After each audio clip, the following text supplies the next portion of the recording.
Ferhat, cili ishte lajmi real sot nga raportimi i Klodian Braus sot në SPAK dhe ku ndryshonte nga Dumani?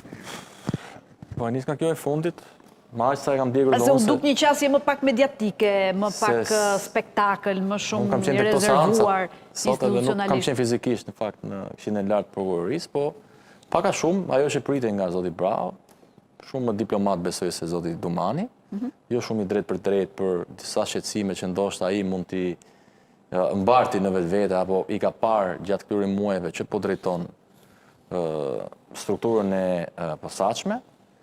Shkojnë KLP pas një vizite shumë të rëndësishme në Shtetet e Bashkuara të Amerikës, atje ku porosit kryesore, sipas edhe raportimeve që kemi ndjekur, zyrtarë ishin lufta kundër karteleve që administrata Trump i cilëson kartelet e drogës. Ne nuk besoj se kemi kartele, por kemi disa grupe shumë fuqishme kriminali që me sa duket përbëjnë problem edhe për Shtetet e Bashkuara të Amerikës.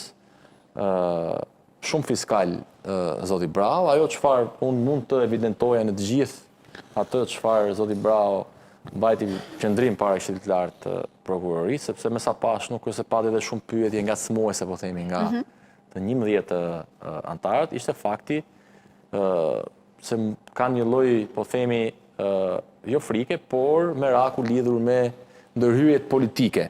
Pra, nuk kam problem nga retorika politike, pra nga këto sulmet që vinë nga mazhoranca, opozita, e kushdo tjetër, apo dhe studio televizive nëse doni ju, apo segmentet saktuara të medias, meraku i vetëm e tyre që edhe e shprehu publikisht është një iniciativë ligjore e cila do të ndërhynte në kompetencat e prokurorisë posaçme. Dhe retorika politike nuk e kërcënon SPAK-un, tha vetë se nëse preke ligjet. Preke ligjet. Kështu që po ta interpretojmë këtë, pastaj hajde të flasim, këtu kemi disa nën rreshta. Jo, a ishte përgjigje për politikën kjo apo çfarë? Pra, ishte drejt për drejt përgjigja.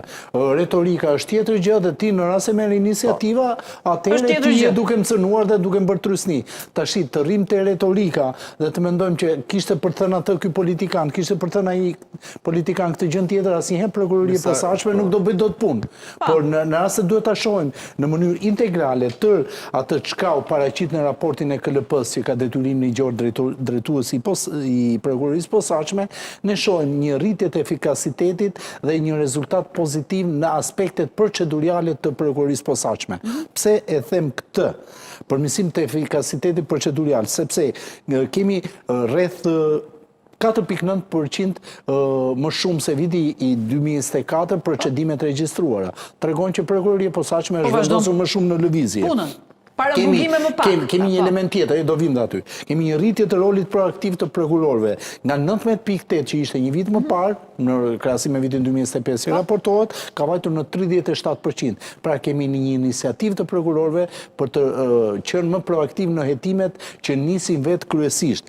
Kemi 87% të vendimet të fajësisë në gjykat. Këta hajta diskutojnë pasaj, por në pamje të parë, prokurorisë posaçme duhet ta marrë në konsiderat duke thënë që po, unë kam paraqit provat cilësore, kam paraqit kërkesat bazuara në ligj dhe 87% të tyre gjykata mi ka konfirmuar.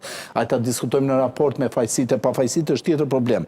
Kemi plus 36.6% persona në gjykim për krimin e organizuar. Pra kemi një rritje goxha të konsiderueshme të personave që gjykohen për sa i përket krimit të organizuar. Dhe ky është një efikasitet procedurial. Kemi rreth 45 milion, 45.4 milion euro të sekuestruara nga asetet e krimit dhe të pasurive të zyrtarëve të lartë, megjithëse pasuritë e zyrtarëve të lartë janë 1.1, nuk kanë në një vlerë shumë të madhe, përfshirë këtu dhe njërisi që janë rreth 12 milion euro të sekuestruara në kriptovaluta. Dhe këto tregojnë që prokuroria e posaçme po ndjek parullën follow the money. Kemi bashkëpunim ndërkombëtar ndjeshëm të rritur, siç tha dhe zoti Ferrati, jo vetëm me Brazilin. Kemi rreth 35% më shumë letër porosi dhe komunikime ndërkombëtare apo skuadra të përbashkëta. Të gjithë këto element Te ajo që dua të them, arresti në burg, kemi një ullje të ndjeshme të përqindjes së arrestit në burg. Pavarësisht peshë specifike që ka prokuroria e posaçme në arrestin në burg në rang republike, e kemi nga 61% në 39%. Nga 61% që ka qenë një vit më parë, ka zbritur 39%. Ndryshim filozofie apo korrigjimi teprimeve ndaj kësaj? Ky është korrigjimi teprimeve, jo ndryshim filozofie. Unë e shoh si korrigjim teprimeve, shoh reagimin e opinionit publik, shoh reagimin e gjykatës së lartë, shoh reagimin e profesionistëve, reagimin politikës është çështje personale, po ta themi çështje personale, është çështje kur ka ardhur tek dera. Por më shumë prokuroria e posaçme shikon reagimin publik edhe shikon dhe reagimin e ftohtë gjykues për sa i përket procedurës penale. Jo çdo arrest në burg është zgjidhje. Çfarë duhet të parë tani? Tash këtu është e rëndësishme, çfarë duhet të shohim? Rezultatet për rritjen për luftën kundër korrupsionit të zyrtarëve të nivelit të lartë janë të domosdoshme për prokurorinë e posaçme, duhet i rrisë patjetër, sepse duke ju referuar dhe konfiskimeve, duke ju referuar numrit të procedimeve, 10 diçka më tepër procedime të shtuara rishtazi, tregojnë që lufta kundër korrupsionit të zyrtarëve të nivelit të lartë nuk është atje ku ishin pritshmëritë dhe prokuroria e posaçme për këtë arsye përpiqet të rregullojë diçka. Duhet të rregullojë diçka. Kemi një problem procedurial, diferencë mes volumit të çështjeve dhe atyre të përfunduara. Ç'kuptojmë, kemi 871 dosje të regjistruara dhe 216 përfunduara. Kjo tregon që duhet evadojnë, duhet të përfundojnë sa më shumë çështje që të heci me ritmin e heqjes atyre dosjeve të prapambetura. Ulje e arrestit në burg është ajo që thoni ju, është perceptim i opinionit publik që duhet patjetër të reflektojmë, apo është një tërheqje nga ekspansioni ndaj luftës kundër krimit të organizuar.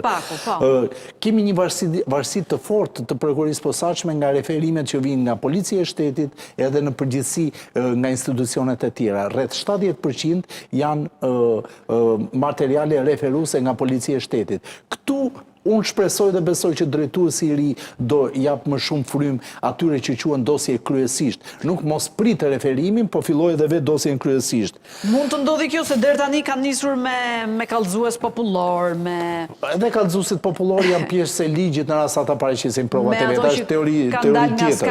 Por e rëndësishme është që të shohim që kemi rritje të kapaciteteve procedurale, por dhe kemi një nevojë emergjente për rritje të konfiskimeve dhe